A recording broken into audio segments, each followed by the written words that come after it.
네, 안녕하세요. 반갑습니다. 휴일 잘 보내고 계신가요? 화요일에 춥노. 날씨 말고 부동산이 어떤 사람이 글을 올린 걸 봤는데요. 스케이트 선수 뭐 무슨 사건 때문에 뭐 인간 말종이네. 세상 밖으로 나오면은 똑같은 사고 친다. 다시 교육 잘했네. 뭐 이런 류에 했다가 손해배상 소송 받고 이럽니다. 사실 저는 막 가족까지 들먹이고 온갖 댓글들이 많았는데 저는 이렇게 막 소송 걸고 놈들한테 또 해끼치고 위협이 되고 이런 거 할 위인도 못 됩니다. 음. 그냥 말을 좀 순화하자 이런 의미로 한번 다 올려봤고요. 뭐 슬슬 시동 거니 뭐니 이런 말들이 막 나와요. 고가 아파트들 일부 움직이는 것 때문에 슬슬 시동 걸면 시동 걸리나요? 안 걸립니다. 이거 급격하게 당겨야 됩니다. 단 조건이 상황이 좋을 때 예. 연료 배합 비율도 좀 맞아야 되고 이거 명품인데 허스커바나 이거 엔진톱 뭐 그 다음에 밑에 그 전에 사용했던 연료도 다 빼놓고 상황이 좋을 때 급격하게 당겨야 된다. 지금은 상황도 좋지 않고 슬슬 당겨보세요. 걸어봐라 시동 걸리나? 안 걸립니다. 여기 내용을 조금 추가했어요. 22년도에 24년도까지 자료를 만들었다면 자 24년도에는 이제 28년도 자료까지 제가 늘 말씀드리는 게 5년도에 사나 6년도에 사나 7년도에 사나 8년도에 사나 사실 대구는 제가 25년도에 실거주 그냥 투자는 아닙니다. 투자는 어떤 상황도 아닙니다. 투자는 더 한참 기다려야 될 것 같고요. 그 이유도 알 수 없어요. 29, 30, 31, 32 여기도 그려놨습니다. 저는 그 이후로 두 가지 상황을 전제합니다. 일본식의 장기 침체. 결국 이것을 가르는 것은 경제죠. 반도체 성장 잘 된다고 이야기합니다. 수출 최고치를 찍었다고 이야기합니다. 또 한편의 뉴스는 반도체 1위 자리를 D램 부분 1위 자리를 내놓을지도 모른다라는 이런 전망도 우려 섞인 전망도 나오죠. 예, 성장이 쭉쭉 잘 된다는 전제하에 이것도 가능할 것이다. 나라가 위태로워진다면 중국이 너무 거시잖아요. 부동산 다 죽여, 제조업 살려. 뭐 특허라든지 모든 부분에서 앞서가는 게 사실 중국이거든. 자, 어쨌든 부산 관점에서 봤을 때는 차라리 25년보다는 26년이 나을 것 같다. 이게 대구의 주택구의 부담지수인데요. 이 이동평균선의 상단 부분과 하단 부분. 네, 요게 간격이 비슷하죠. 부산은 어떤가요? 자, 윗부분은 높게 되어 있고요. 아랫부분은 아직까지 내려갈 자리가 많아 보이죠. 많아 보입니다. 이게 경기에 따라서 오르락 내리락 오르락 내리락. 단 여기에서 집을 살 수 있는 조건도 기본 대전제는 연차에 따라서 내 소득이 꾸준히 증가해주는 사람이라면 오케이. 근데 자영업을 하고 엄청난 위기를 거치고 있는데 야 희망은 부동산뿐이다. 희망은 부동산뿐이다. 이렇게 들어오시면은 안 그래도 쫓기는데 더 쫓기게 됩니다. 나중에 시장에 급매로 물건을 던질 수밖에 없는 그런 상황으로 내몰릴지도 모릅니다. 차라리 부동산하고 막 자영업하고 막 이 두 개 막 이 분산시키는 것보다 일단 하나는 좀 살려놓고 제대로 살려놓고 그 후위를 도모해도 나쁘지는 않을 것 같다 이런 말씀을 드립니다. 이런 모든 전제는 소득이 꾸준히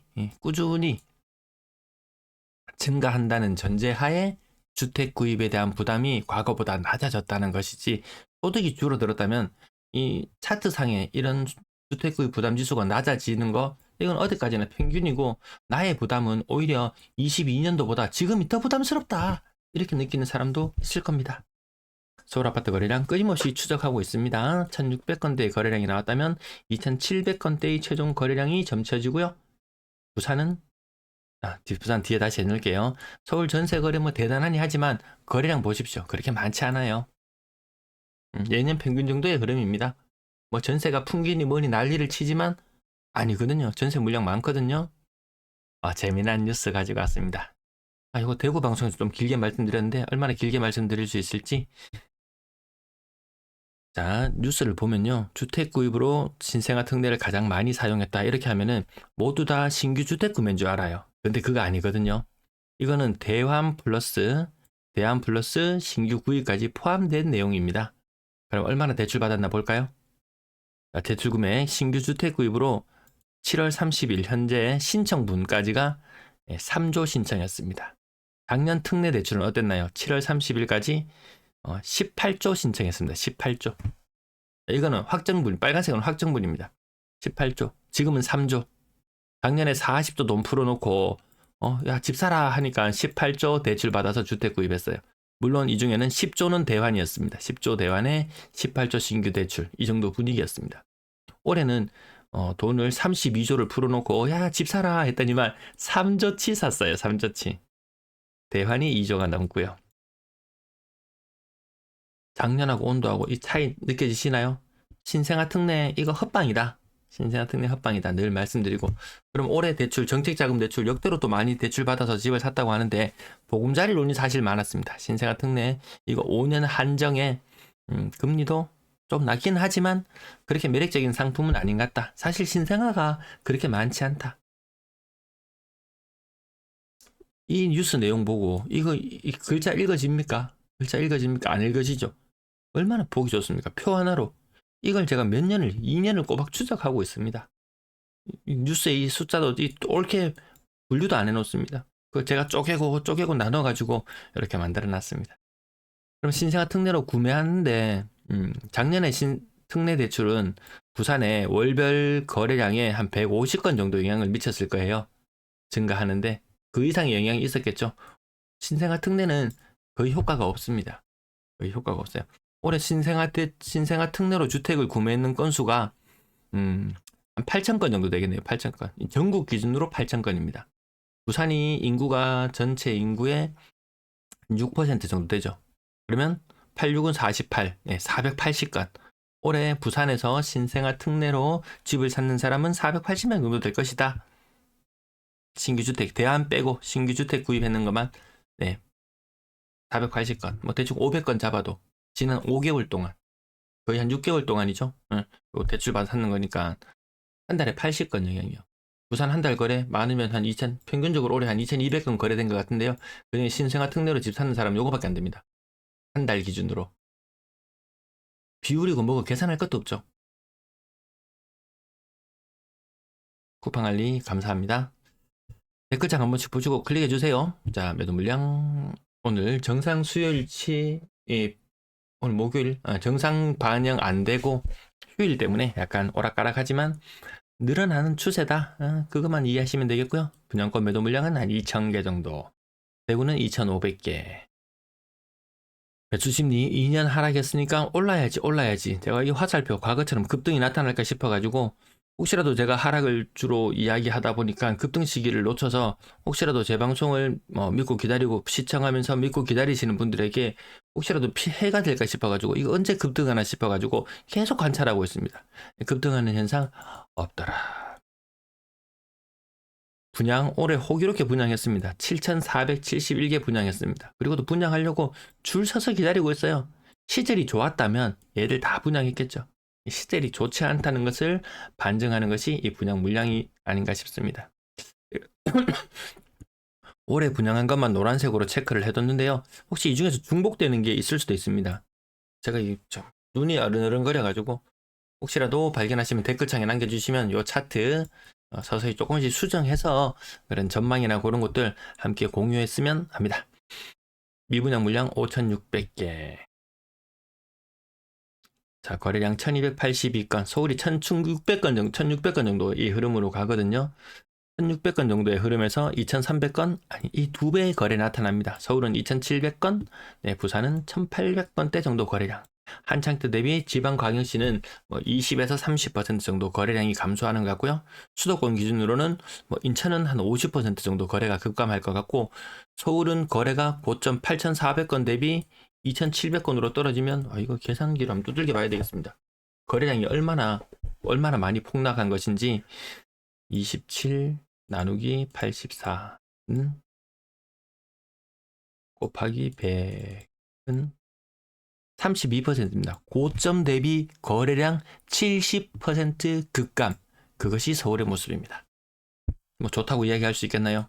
네, 건당 거래대금 꺾여 내려가고 고가의 아파트들 급격히 거래가 위축되는 모습을 우리는 보고 있다.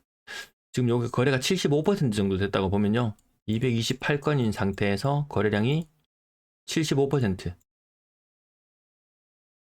75분의 100 이렇게 하면 맞나요?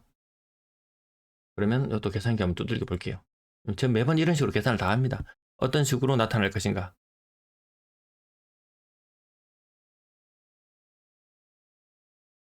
네, 거래량 300건대 예상되네요. 300건. 자, 이 추세라면 거래량이 300건. 300건 우리가 돌파할 때도 관전 포인트였지만 300건을 아래로 뚫고 내려갈 때 또한 관전 포인트가 될 수 있거든요. 그럼 올라갈 때 좀 네가 좀 띄워주지. 그러면 내가 샀을 건데 이 띄워줘서 샀으면요. 6개월 있다가 집 팔 겁니까? 3개월 있다가 집 팔 겁니까? 아니잖아요. 그래서 가급적이면 띄우는 행위는 좀 자제하려고 한다. 명확하게 확 드러나는 경우가 아니라면 그 대단했던 서울은 거래량조차도 꼭 다시 봐야 되겠습니다.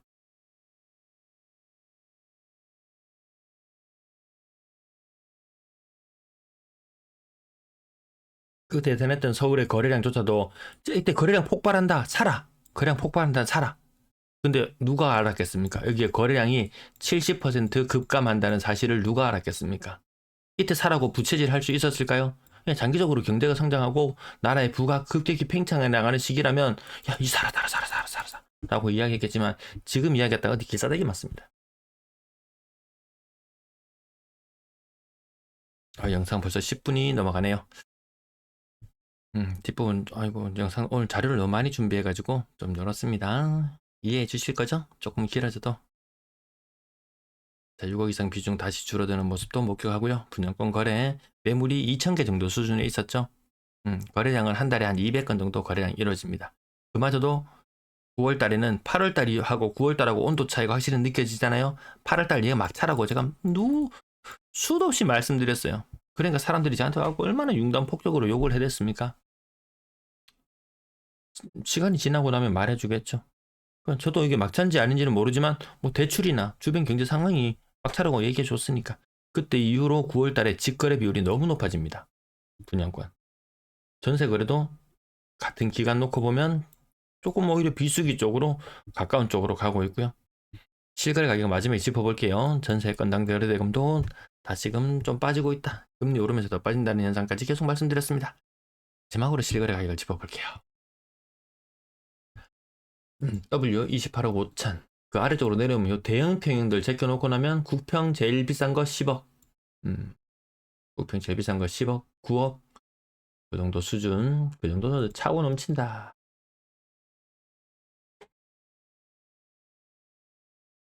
밭상 8억 6천. 6층이 8억 6천. 이것도 동네 좋다고 말하는데 동네 아닙니까? 좋다고 말하는 동네들도 뭐 고만고만 30% 하락. 매매한 장면 30% 하락. 하여튼 대구에서 한 30년 차 넘어가는 아파트가 가격이 한 50% 가까이 폭락하는 것을 근래 들어서 너무 많이 보거든요. 그래도 부산이 워낙 아파트도 많고 93만 개, 아파트 93만 개. 자, 그 중에서 6억 이상 거래 당연히 많을 수밖에 없을 것 같고요. 아마 부산의 기준은 제가 대구를 6억을 기준으로 놓고 본다면 부산의 기준은 사실 한 7억 5천 정도 놓고 보면 됩니다. 인구 빨 때문에 부산 집값이 대구보다 한 20%, 25% 정도 사실 더 비싸게 형성되어 있는 건 맞습니다. 당연히 경쟁하고 해야 되는 과정을 통해서 그런 것 같습니다. 소득이 별반 차이가 없죠. 예. 대도시에 사는 사람의 애환인 것 같습니다. 뭐 서울 가서 살고 뭐 하면 대단한 것처럼 보이지만 그 돈 벌어서 그 방에 좀 사실 그닥이거든요. 그 지방에는 너무 젊은 사람들이 머무르기에 매력이 없죠. 아파트 고마 짓고 좀 산업을 좀 유치해봐라 하지만 대기업 부산 사실 얼마나 많이 유치합니까? 이 삼성 레미안 유치했죠.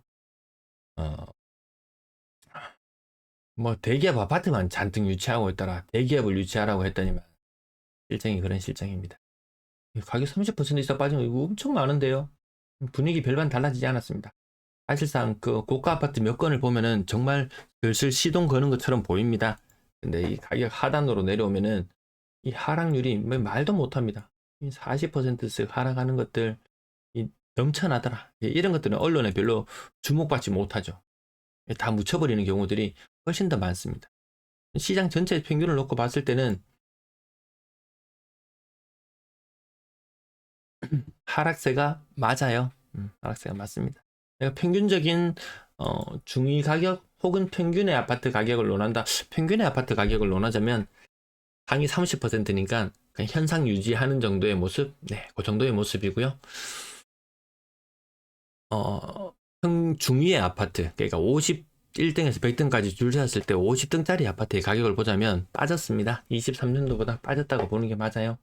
혹은 그때보다 뭐 오른 것도 있던데 이렇게 이야기를 한다면 아마 빠지는 길을 가지 않을까 그렇게 생각해 봅니다. 오늘 영상 너무 길어지네요. 가격 여기까지 짚어보고 드릴게요. 오늘도 시청해 주셔서 대단히 감사합니다.